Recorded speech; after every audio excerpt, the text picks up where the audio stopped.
Hello everyone and welcome to today's video lecture. आज के video lecture में हम देखेंगे कि प्राइवेट कंपनीज़ की क्या क्या अथॉरिटीज़ होती हैं, उनके बारे में हम पढ़ेंगे। जो कंपनी अधिनियम 1956 के द्वारा इनके लिए प्रावधान बनाए गए हैं, उनके बारे में हम पढ़ेंगे। तो कंपनी अधिनियम प्राइवेट और पब्लिक कंपनी का सामान्यतः समान रूप से लागू होता है, परंतु फिर भी कंपनी अधिनियम 1956 के अंतर्गत एक प्राइवेट कंपनी को सार्वजनिक कंपनी की तुलना में कुछ विशेष अथॉरिटी एवं सब्सिडी प्राप्त है। अध्ययन में सुविधा की दृष्टि से प्राइवेट कंपनी को प्राप्त इन अथॉरिटीज़ और सब्सिडी को जो है पॉइंट वाइज हम पढ़ते चलते हैं। तो पहला जो है वो है सभी प्रकार की प्राइवेट कंपनी को प्राप्त अथॉरिटी एवं विशेष अधिकार एवं छूटें, माने सब्सिडी या इंसेंटिव। तो प्राइवेट कंपनी को कंपनी अधिनियम के अनेक प्रावधानों से मुक्ति मिलती है। इसी प्रकार सभी प्रकार की प्राइवेट कंपनी को प्राप्त विशेष अधिकार और जो सब्सिडी हैं, छूटें हैं, वो हैं। पहला है न्यूनतम सदस्य संख्या। तो निजी कंपनी के निर्माण हेतु केवल 2 ही सदस्य की आवश्यकता होती है।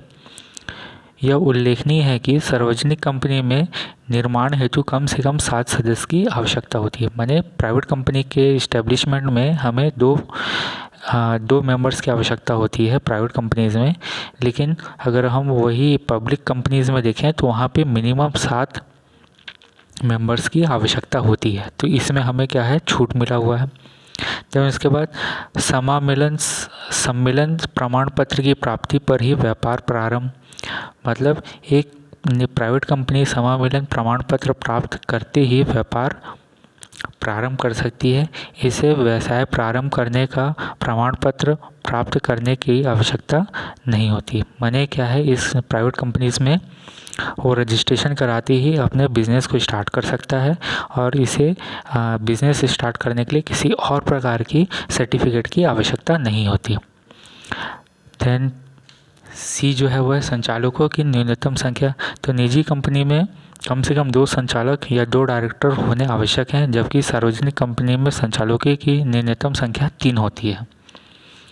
तो सबसे इम्पोर्टेंट पॉइंट ये। देन उसके बाद है न्यूनतम अभिदान। तो प्राइवेट कंपनीज़ को न्यूनतम अभिदान की राशि प्राप्त किए बिना ही अंश आवंटन कर सकती है, माने शेयर को डिस्ट्रीब्यूट कर सकती है बिना किसी न्यूनतम या मिनिमम सिक्योरिटी अमाउंट के। देन उसके बाद जो 5th है वो है वह विवरण का स्थापन विवरण। तो निजी कंपनी को प्रविवरण या स्थापन विवरण तैयार करने और रजिस्ट्रार के पास जमा करने की आवश्यकता नहीं होती। मैंने इस्टेब्लिशमेंट से रिलेटेड रिपोर्ट वगैरह और जो गवर्नमेंट के जो रजिस्ट्रार होते हैं उनके पास जमा करने की आवश्यकता जो है वो नहीं होती है। तो नेक्स्ट जो है नवीन अंश पूंजी का निर्गमन, माने शेयरों के इक्विटी शेयर्स के बारे में है इसमें। तो निजी कंपनी जो है नवीन अंश पूंजी का निर्गमन बाहरी व्यक्तियों को करने के लिए स्वतंत्र होता है। माने जो प्राइवेट लिमिटेड कंपनी होती हैं वो न्यू शेयर होल्डर्स को अपने कैपिटल्स को देने के लिए वो क्या करते हैं, बाहरी व्यक्ति को करने के लिए क्या रहते हैं, इंडिपेंडेंट रहते हैं। माने किसी को भी अपना शेयर बेच सकते हैं, किसी बाहरी व्यक्ति को भी। इसके लिए नवीन अंशों को एक सुनिश्चित अनुपात के में सर्वप्रथम अपने वर्तमान समस्त इक्विटी शेयर होल्डर्स को प्रस्तावित करना आवश्यक नहीं होता। और इसके लिए हमें किसी भी प्रकार के इक्विटी शेयर होल्डर से हमें किसी प्रकार के परमिशन या प्रस्तावित रिपोर्ट की आवश्यकता नहीं होती। हम अपने शेयर्स को हम किसी भी एक्सटर्नल पर्सन से हम बेच सकते हैं और उनसे इन्वेस्टमेंट वैल्यू ले सकते हैं। देन उसके बाद जो है वैधानिक सभा और वैधानिक रिपोर्ट। तो लीगल असेंबली और लीगल रिपोर्ट्स के बारे में हमें जो है रिपोर्ट्स को हमें रजिस्ट्रार के पास प्रेजेंट करने की आवश्यकता नहीं होती। फिर उसके बाद है कार्यवाहक संख्या। तो अंतर नियमन में कोई विपरीत व्यवस्था न होने पर एक प्राइवेट कंपनी के साधारण व व्यापक सभा के लिए कार्यवाहक संख्या स्वयं उपस्थित 2 सदस्य हैं।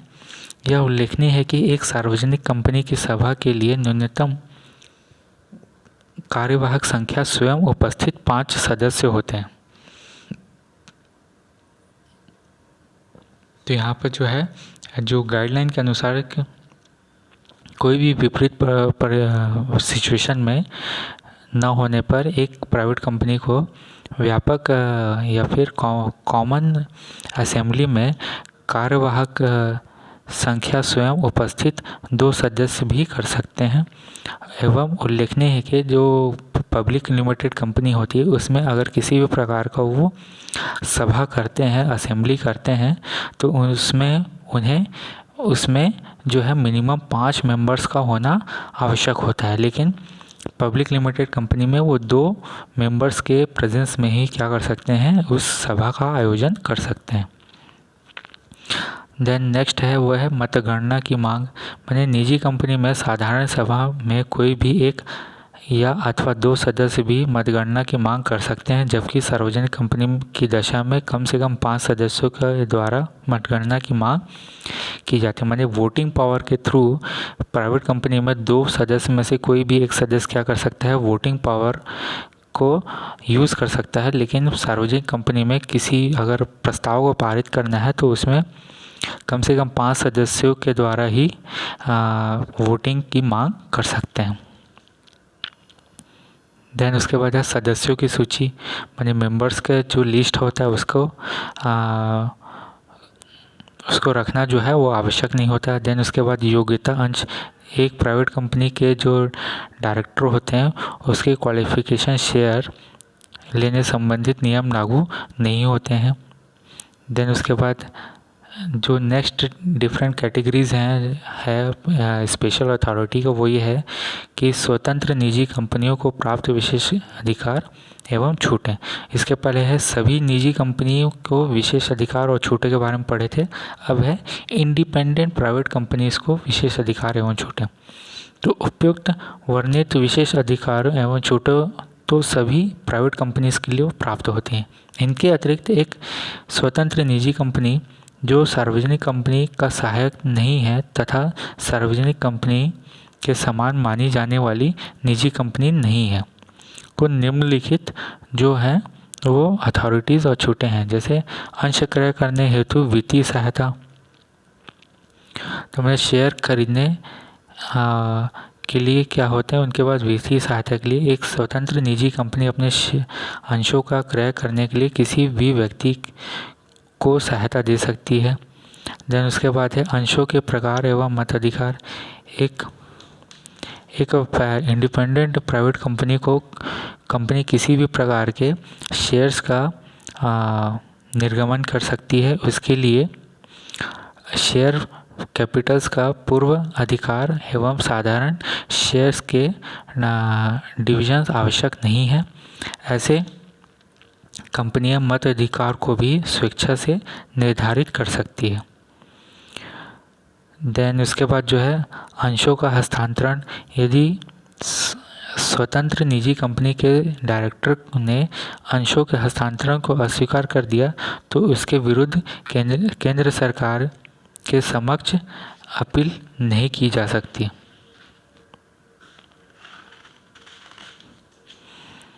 देन उसके बाद है सभाओं के कार्यविधि संबंधित नियम।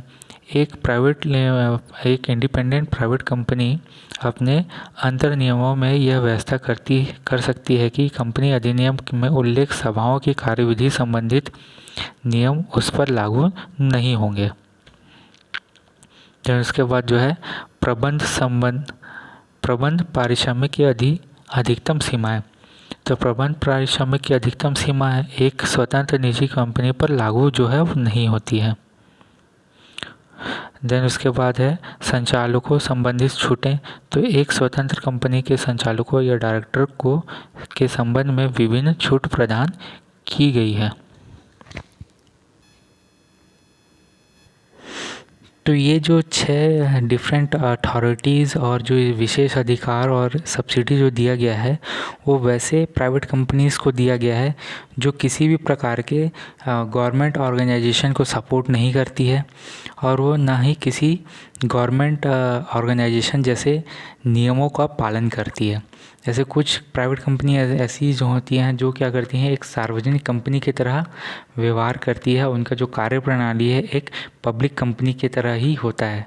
लेकिन ये जो 6 अधिकार जो है वो वैसे कंपनीज़ हैं जो क्या करते हैं, जिनके जो रूल्स हैं वो किसी भी प्रकार से सार्वजनिक कंपनी की भांति नहीं होती हैं। इनका जो विशेष अधिकार जो होता है वो प्राइवेट कंपनीज़ के और अतिरिक्त तो होता है। तो इस टाइप की कंपनीज़ में ये 6 डिफरेंट जो है अथॉरिटीज़ उनको दी गई हुई हैं। तो आज के वीडियो लेक्चर में इतना ही। Thank you.